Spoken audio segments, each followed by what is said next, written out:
interested in their well-being than in winning. When Bill decided to transition to business, it was his old football teammates who opened the door. They were convinced that his weakness in a zero-sum sport could be a strength in many companies. Sure enough, Bill ended up excelling as an executive at Apple and as the CEO of Intuit. Every time I talked to someone in Silicon Valley who had a reputation for unusual generosity, they told me the same thing. It was Bill Campbell who gave them their worldview. Not wanting to bother Bill himself, I started reaching out to his mentees. Soon I had a flurry of calls with Bill's protégés who described him as a father and compared him to Oprah. The calls usually ended with me scribbling down a dozen new names of people whose lives Bill had changed. One of those names was Jonathan Rosenberg, one of the authors of this book. When I got in touch with Jonathan in 2012, he took the liberty of copying Bill himself on the email thread. Bill declined to be featured, closing the door on that chapter of my book, and on my quest to find out how he had done so much good for others while doing great for himself as well. Ever since, I've wondered how he flourished as a giver in a field that supposedly rewards takers, and what we could learn from him about leadership and management. I'm delighted to say that at long last, thanks to this book, I have my answers. Trillion Dollar Coach reveals that to be a great manager, you have to be a great coach.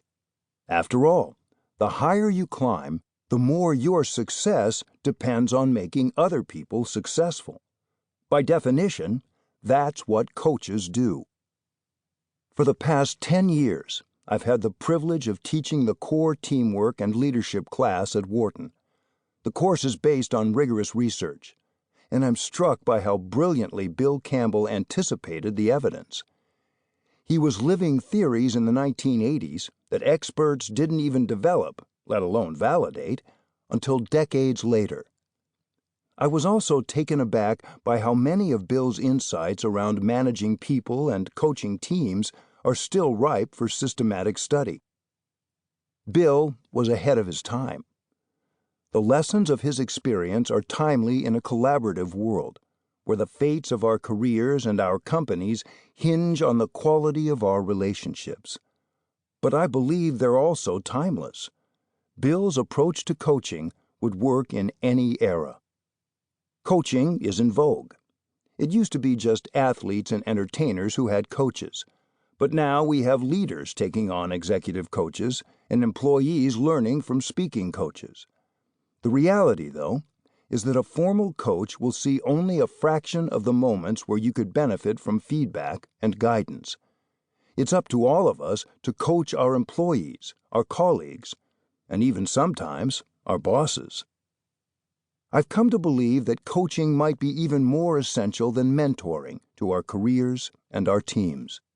Whereas mentors dole out words of wisdom, coaches roll up their sleeves and get their hands dirty.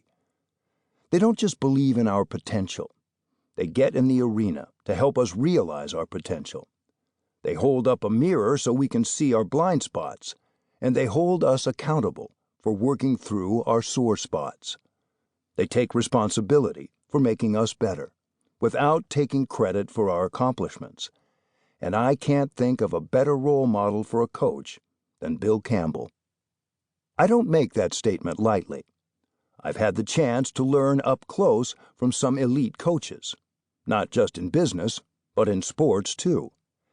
As a springboard diver, I trained under Olympic coaches, and more recently as an organizational psychologist, I've worked with great coaches like Brad Stevens of the Boston Celtics. Bill Campbell doesn't just belong in that elite group of world-class coaches. He invented his own category because he could coach people doing work he didn't even understand. In 2012, the same year that I gave up on writing about Bill, I was invited to give a talk at a global Google event on how I would run the company as an organizational psychologist. Having worked for a few years with Google's pioneering people analytics team, it became obvious.